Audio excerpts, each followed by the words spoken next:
Estamos começando mais um programa Tira Dúvidas ao vivo, nesse dia maravilhoso aqui com o pastor Luiz Rigonato. Lembrando que esse programa vai estar disponível no nosso canal do YouTube, Rádio Vinha FM. Você pode conferir esse conteúdo legal e muitos outros, tá? O pastor já está aqui. Antes da gente entrar nas perguntas propriamente ditas, tem uma questão aí que está sendo muito falada, que está muito em voga, pastor, e tem ouvintes também querendo saber a respeito disso. Eu quero falar sobre o Lázaro, pastor. Esse homem aí que está sendo, ele está sendo procurado, né? Já mobilizou as forças de segurança de vários lugares por conta desse cara. O que o senhor diz dessa situação? Inclusive, pastor, teve um comentário aí de que esse cara tem até superpoderes. Que negócio é esse, pastor? Bom dia. Bom dia, Raquel. Bom dia, Pedro, Mariana. Nossa audiência abençoada, audiência assídua, regular. Senhor, multiplique graça e favor sobre sua vida e sua casa. Então, essa questão, acho que é importante, essa abordagem sua, Raquel, porque como a mídia está colocando em primeiro lugar como uma exploração para conseguir audiência, e tem conseguido de fato, mas assim, quanto aos ouvintes, há uma supervalorização. Alguém dizendo, né? Eu vi alguém dizendo que ele tem superpoderes, alguém mostra a imagem do vulto dele em algum lugar, e assim eles acham que ele não está sendo capturado em função de um superpoder, de um poder sobrenatural.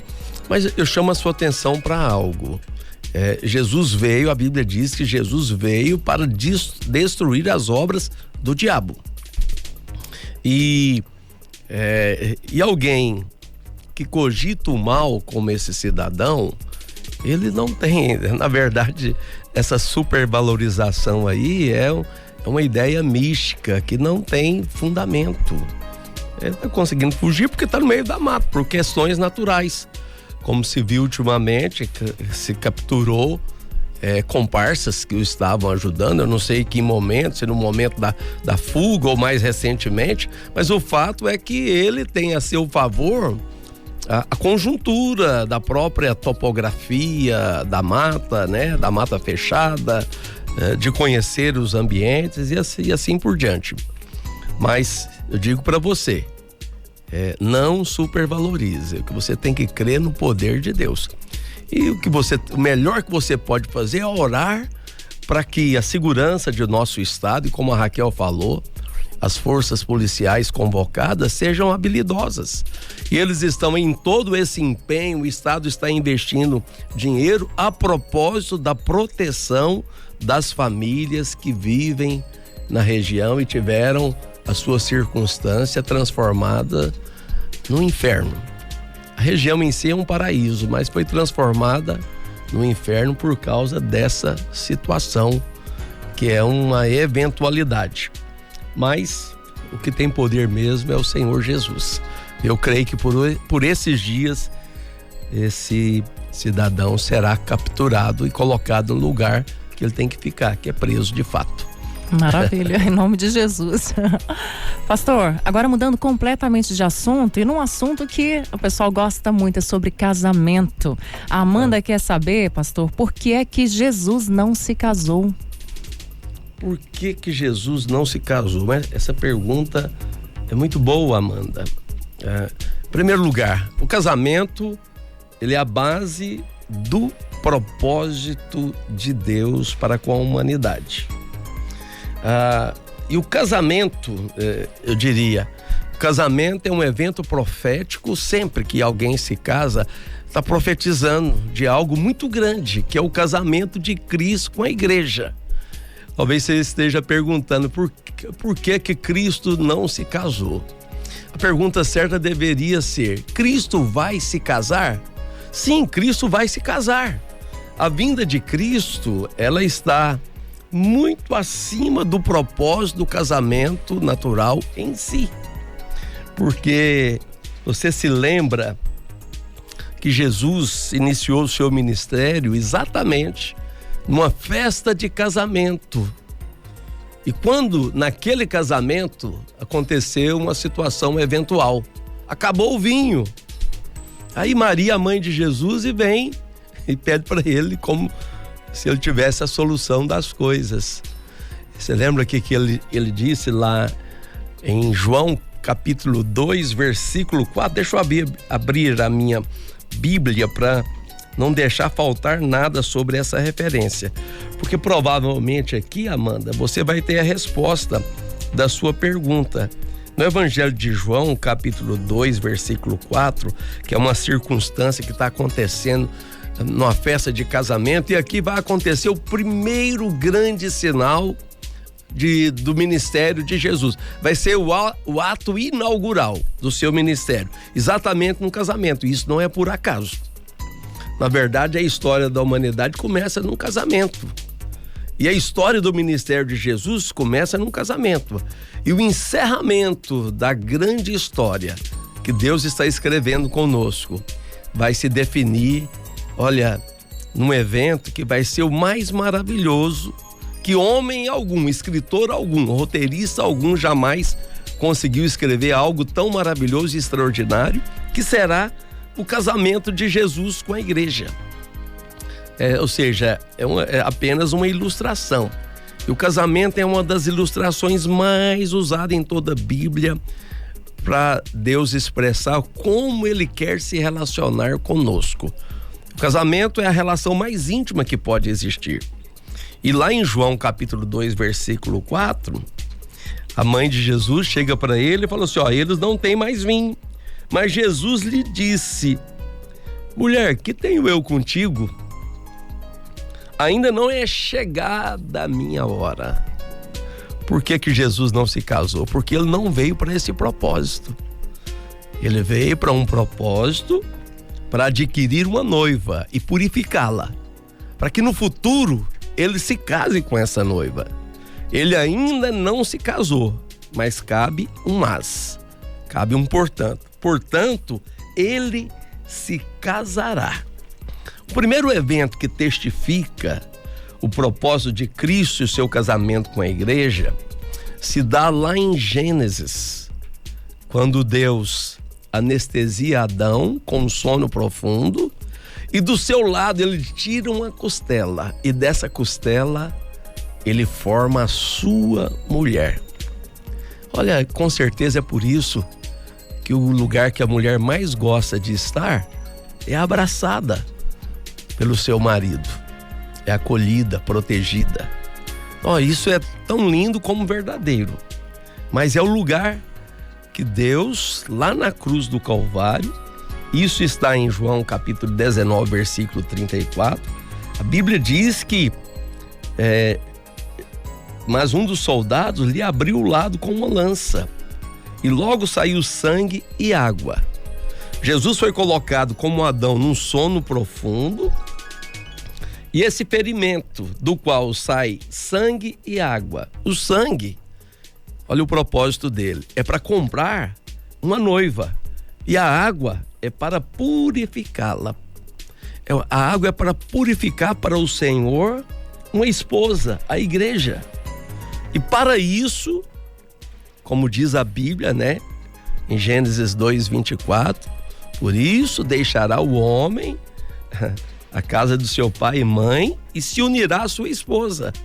Jesus deixou a casa do pai, Amanda, e estabeleceu um propósito grandioso para se casar com a igreja.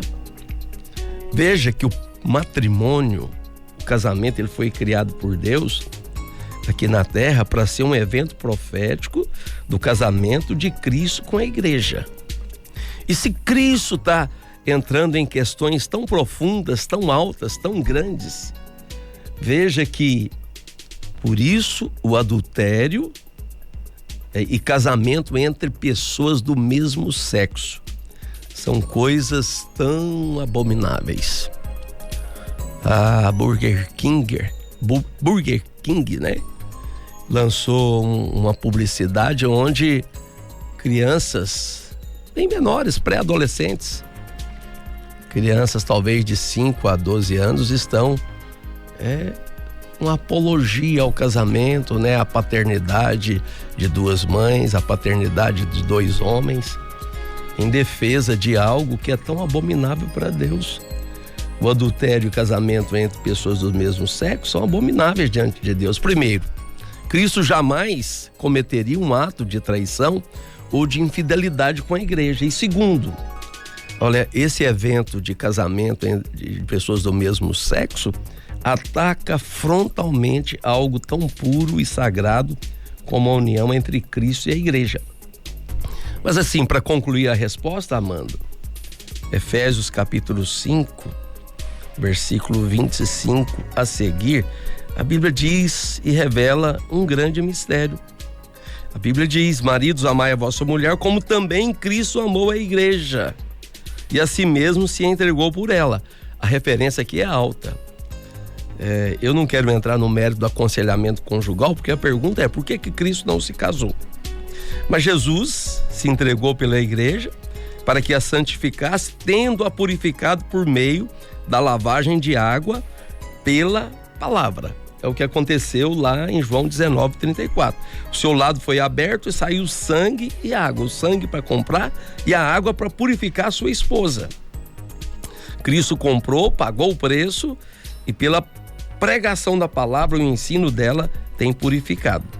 O versículo 27 de Efésios 5 diz: para apresentar a si mesmo igreja gloriosa, sem mácula, nem ruga, nem coisa semelhante, porém santa e sem defeito. Assim também os maridos devem amar a sua mulher como ao próprio corpo. Quem ama a esposa, a si mesmo se ama. Guardem essa dica, maridos. Quanto melhor você cuida da sua esposa, mais você se beneficia. Pode ter certeza disso. Porque ninguém jamais odiou a própria carne. Antes alimenta e dela cuida, como também Cristo o faz com a igreja. Jesus está preparando essa igreja para se casar com ela. É claro que não é no sentido natural. O casamento ele é ilustrativo, ele é profético. Bom, é uma aplicação que, quando se der a realidade, vai ser uma unidade. É Deus cercando laços, fechando laços de intimidade com o povo dele, que é a igreja. Eis porque deixará o homem, seu pai e sua mãe, e se unirá à sua mulher, e se tornarão os dois uma só carne. Cristo deixou a casa do Pai, veio em busca da sua noiva, pagou o preço do seu sangue por ela, está a purificando para que no futuro se case com ela. E Paulo diz: grande é este mistério. Qual mistério, Paulo? Ele diz: eu me refiro a Cristo e à igreja. Quando isso vai acontecer?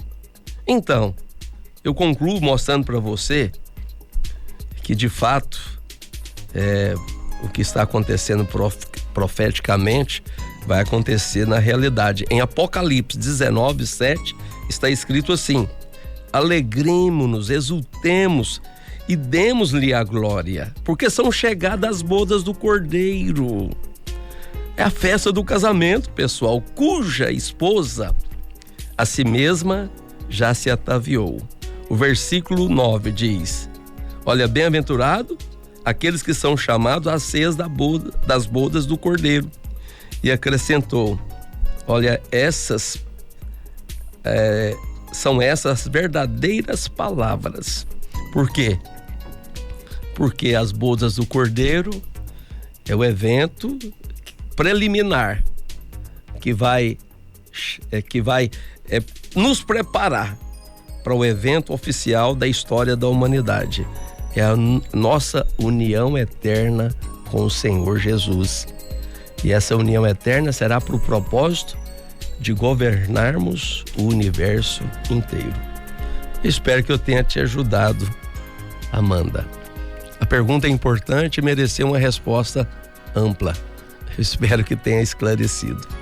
Que linda resposta, pastor. Inclusive, eu quero indicar um livro que eu li que se chama O Romance Divino, que conta a história de amor de Jesus, né? Com a igreja. É muito linda a forma como o autor ali, o Gino Edwards, coloca a junção. Eu não me lembro do autor também de um livro muito bom, mas você vai entender essa conjuntura da resposta dessa pergunta, né? Por que Cristo não se casou? Eis a noiva. O livro se chama Eis a Noiva. Eu não sei o nome do autor, mas você pode procurar, consultar na internet. Você vai encontrar esse livro que é detalhadamente explicativo a respeito desse assunto.